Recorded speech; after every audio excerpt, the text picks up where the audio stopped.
வாழ்க்கையில முன்னேற ஆசைப்படுறது தப்பு இல்லைங்க. எதையாவது பண்ணி எப்படியாவது முன்னேறிடணும் அப்படின்னு நினைக்க கூடாது. அப்படி நினைச்சா ஏதாவது சிக்கல்ல மாட்டிக்கிடுவோம். கடவுள் உங்களை ஏத்த வேலையில உயர்த்த வருங்க. சில பேரு எப்படியாவது காசு பணத்தை சம்பாதிச்சிடணும், அப்பதான் வயசான காலத்துல நிம்மதியா உட்கார்ந்து சாப்பிடலாம்னு நினைப்பாங்க.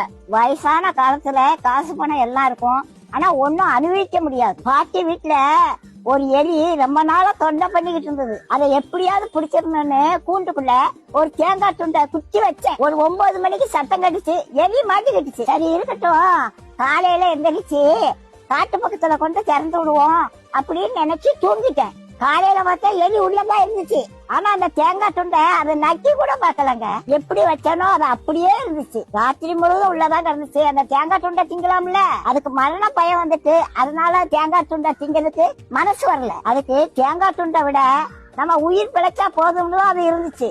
அதே மாதிரிதாங்க காசு பணத்தை சேர்த்து வச்சாங்க. கடைசி காலத்துல ஒன்னையும் அனுபவிக்க மாட்டாங்க. லட்டை பார்த்த உடனே வாயில எச்சி ஓடும், ஆனா டாக்டர் சொன்னது ஞாபகத்துக்கு வரும், லட்டை தின்றாத சுகர் ஏறி போயிரும் அப்படின்னு சொல்லியிருக்காங்க. ஆசைப்பட்ட ஒரு லட்டை திங்க முடியல, காசு பணம் இருந்து என்ன செய்ய? கடவுளோட ஆசீர்வாதம் இருந்துச்சுன்னா கடைசி வரைக்கும் நல்லா சாப்பிடலாங்க. நாளைய தினத்தை குறிச்சு கவலைப்படாதீங்க. அந்தந்த நாளைக்கு அந்தந்த நாளோட பாடு போதுங்க. இன்னைக்கு சாப்பாடு கொடுத்த கடவுள் நாளைக்கு சாப்பாடு கொடுப்பார். வாழ்க்கையில முன்னேற ஆசைப்படுறது தப்பு இல்லைங்க. எதையாவது பண்ணி எப்படியாவது முன்னேறிடணும் அப்படின்னு நினைக்க கூடாது. அப்படி நினைச்சா ஏதாவது சிக்கல்ல மாட்டிக்கிடுவோம். கடவுள் உங்களை ஏத்த வேலையில உயர்த்த வருங்க. சில பேரு எப்படியாவது காசு பணத்தை சம்பாதிச்சிடணும், அப்பதான் வயசான காலத்துல நிம்மதியா உட்கார்ந்து சாப்பிடலாம்னு நினைப்பாங்க.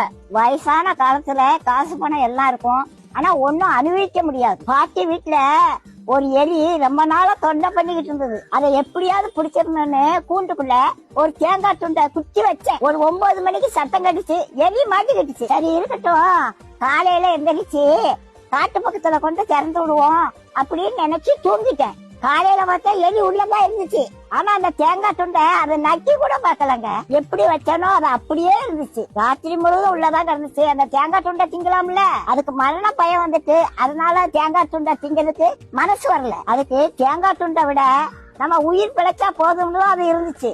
அதே மாதிரிதாங்க காசு பணத்தை சேர்த்து வச்சாங்க. கடைசி காலத்துல ஒன்னையும் அனுபவிக்க மாட்டாங்க. லட்டை பார்த்த உடனே வாயில எச்சி ஓடும், ஆனா டாக்டர் சொன்னது ஞாபகத்துக்கு வரும், லட்டை தின்றாத சுகர் ஏறி போயிரும் அப்படின்னு சொல்லியிருக்காங்க. ஆசைப்பட்ட ஒரு லட்டை திங்க முடியல, காசு பணம் இருந்து என்ன செய்ய? கடவுளோட ஆசீர்வாதம் இருந்துச்சுன்னா கடைசி வரைக்கும் நல்லா சாப்பிடலாங்க. நாளைய தினத்தை குறிச்சு கவலைப்படாதீங்க. அந்தந்த நாளைக்கு அந்தந்த நாளோட பாடு போதுங்க. இன்னைக்கு சாப்பாடு கொடுத்த கடவுள் நாளைக்கு சாப்பாடு கொடுப்பார்.